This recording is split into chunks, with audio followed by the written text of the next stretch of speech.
नमस्कार दोस्तों, OCN network में आपका स्वागत है। आपको याद होगा 2013 में सितंबर में जब गुजरात के मुख्यमंत्री नरेंद्र मोदी को भारतीय जनता पार्टी ने और बाद में एनडीए ने 2014 के लोकसभा चुनाव के लिए अपना चेहरा बनाया, तो सबसे ज़्यादा कौन तिलमिलाया था? कांग्रेस पार्टी, जो उनके मुख्यमंत्री रहते हुए भी काफ़ी परेशान रहती थी।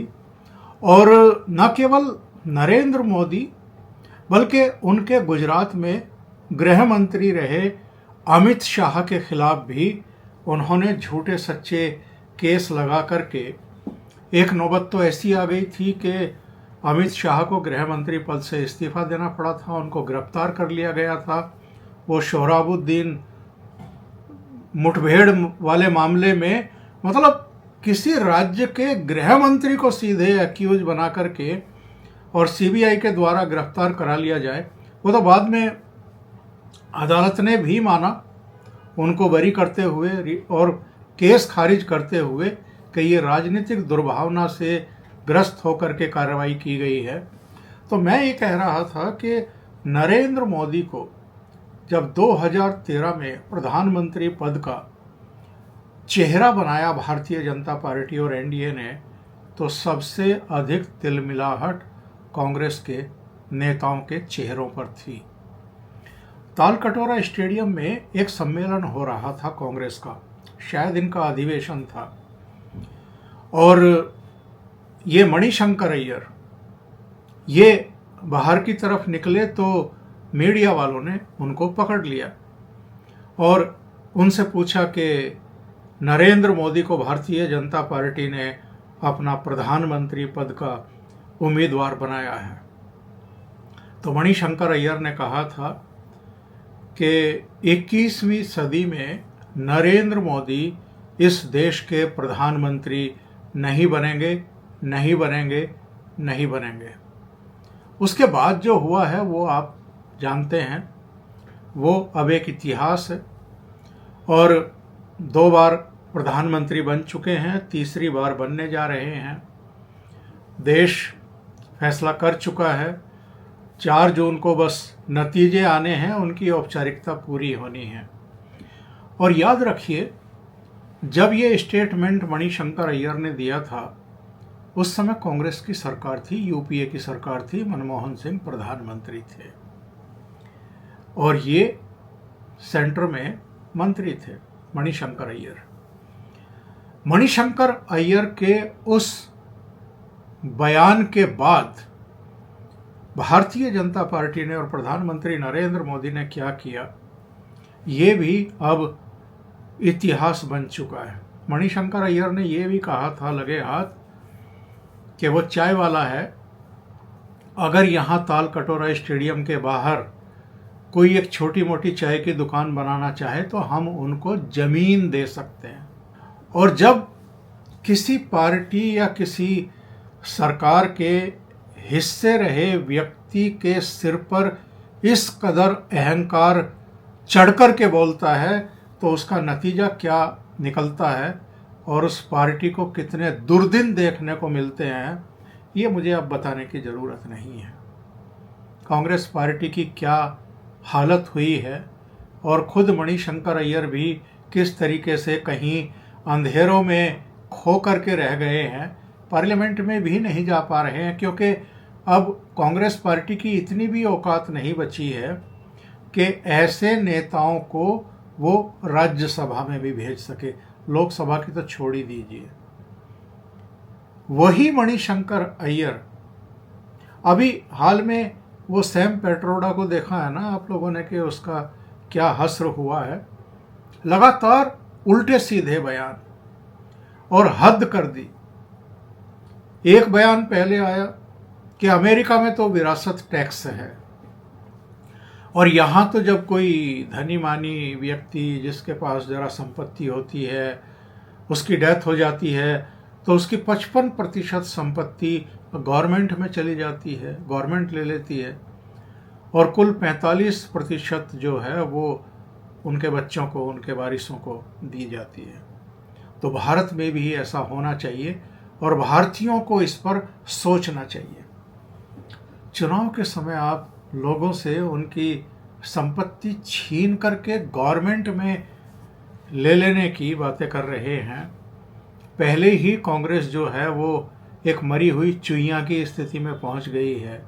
2014 में केवल 44 सीटों पर सिमट गई, 2019 में 52 सीटों पर सिमट गई, और ऊपर से आप इस तरह की बातें कर रहे हैं। ऐसे ही लोगों के लिए कहा जाता है ना कि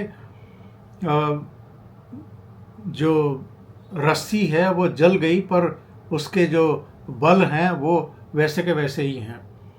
ख़त्म हो रही है कांग्रेस, लेकिन इनका अहंकार, इनके ये बुद्धिहीनता से ग्रस्त बयान, और पता नहीं क्या सोच करके इस तरह के बयान देते हैं। और जिस बात पर उनको बाहर का रास्ता दिखाया गया, ओवरसीज कांग्रेस के अध्यक्ष पद से उनसे इस्तीफा ले लिया गया, वो बयान तो और भी चौंकाने वाला है। कह रहे हैं कि साहब वो दक्षिण भारतीय अफ्रीकन जैसे लगते हैं, जो पश्चिम भारतीय हैं वो अरेबियन कंट्रीज़ के जैसे लगते हैं, उत्तर भारत के लोग जो हैं वो गोरों जैसे लगते हैं, श्वेत लगते हैं, और जो पूर्वी भारत के लोग हैं वो चीनी जैसे लगते हैं। और इस पर बवाल होना था। तो सैम पेट्रोडा तो बीच चुनाव अधोगति को प्राप्त हो गए, निकल लिए वो तो। अब हो सकता है कि फिर कोई बढ़िया सा बयान दे, लेकिन मणिशंकर अय्यर जिनकी प्रतीक्षा की जाती रहती है वो तो आ गए और उन्होंने एक बयान दाग दिया। क्या बयान दागा है आप ही सुन लीजिए। कि वो भी एक सॉवरेन मुल्क है और कि उनकी भी इज्जत है, और उस इज्जत को कायम रखते हुए आप उनसे जितनी कड़ी बात करना चाहते हो करो, लेकिन बात तो करो। बंदूक को लेकर आप घूम रहे हो और उससे क्या हाल मिला? कुछ नहीं, तनाव बढ़ते जाता है।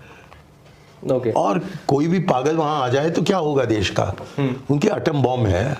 हाँ, ये भी है। हाँ, हमारे पास है, लेकिन किसी पागल ने हमारे बम को लाहौर स्टेशन में फूटा तो 8 सेकंड के 8 पल के अंदर उसकी जो रेडियो एक्टिविटी है वो अमृतसर पहुंचेगी। ये भी इतना पास तो में ऐसे बम वगैरह रखकर आप उसको इस्तेमाल करने का रोको। लेकिन यदि आपने उनसे बात की, उनको इज्जत अफजाया, तो तभी जाकर वो अपने बम के बारे में नहीं सोचेंगे।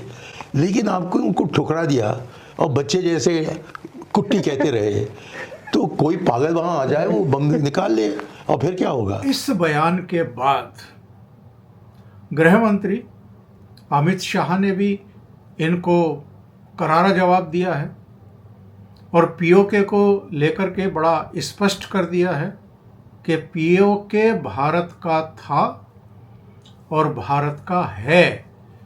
पार्लियामेंट बाकायदा इस पर प्रस्ताव पारित कर चुकी है कि पूरा जम्मू कश्मीर जो भारत के पास है और जो पाकिस्तान के कब्जे में है वो भारत का अभिन्न हिस्सा है। आज ये मणिशंकर अय्यर हमें धमकी दे रहे हैं, देश को धमकी दे रहे हैं। पाकिस्तान को सम्मान दीजिए, उनके पास एटॉमिक बॉम्ब है। कुछ दिन पहले फारूक अब्दुल्ला इंडी अलायंस के नेता कहते हैं कि पाक ऑक्यूपाई कश्मीर की बात मत करिए, पाकिस्तान के पास एटॉमिक बॉम्ब है। मैं कांग्रेस पार्टी और इंडी अलायंस वालों को कहना चाहता हूं, पाक ऑक्यूपाई कश्मीर भारत का है, इसको कोई नहीं छीन सकता, भारत से कोई नहीं छीन सकता। भाइयों बहनों, ये पाकिस्तान के पास से पाक ऑक्यूपाई कश्मीर लाने की जगह कांग्रेस पार्टी एटम बॉम्ब की बात कर भारत की जनता को डरा रही। मुझे मालूम नहीं है एक कांग्रेस पार्टी को क्या हो गया है। हमारी संसद ने सर्वानुमत से प्रस्ताव पारित किया है, संसद का स्टैंड है कि पाक ऑक्यूपाई कश्मीर भारत का है। और आप आज पाकिस्तान के लिए एटम बॉम्ब की बात कर पाक ऑक्यूपाई कश्मीर पर, पीओके पर सवालिया निशान लगा रहे हो। भारतीय जनता पार्टी का स्टैंड अफर है। पाक ऑक्यूपाई कश्मीर की इंच इंच भूमि भारत की है और वो भारत में रहनी चाहिए, ये हमारा स्टैंड। हमारे डिफेंस मिनिस्टर राजनाथ सिंह भी ये बात तो कई बार कह चुके हैं कि बस वक्त की बात है, और एस जयशंकर साहब का भी बयान आ चुका है, ये हमारा ही हिस्सा होगा। हालांकि दूसरे शब्दों में कहते हैं, क्योंकि कूटनीति का ये तगाजा है कि साहब वो लोग तो जो हमारे जम्मू कश्मीर में इस समय तरक्की चल रही है, विकास के काम चल रहे हैं, जिस तरीके से लोगों का जीवन बदल रहा है, शांति स्थापित हो रही है, वो खुद ही भारत में मिलने के लिए सड़कों पर उतर आएंगे। लेकिन सब जानते हैं कि वो हो ना हो, पर इस तीसरे कार्यकाल में हम ये भी होते हुए देखेंगे, यानी पीओके का जो हिस्सा है वो भारत में मिलते हुए भी देखेंगे, उसका विलय होते हुए भी देखेंगे।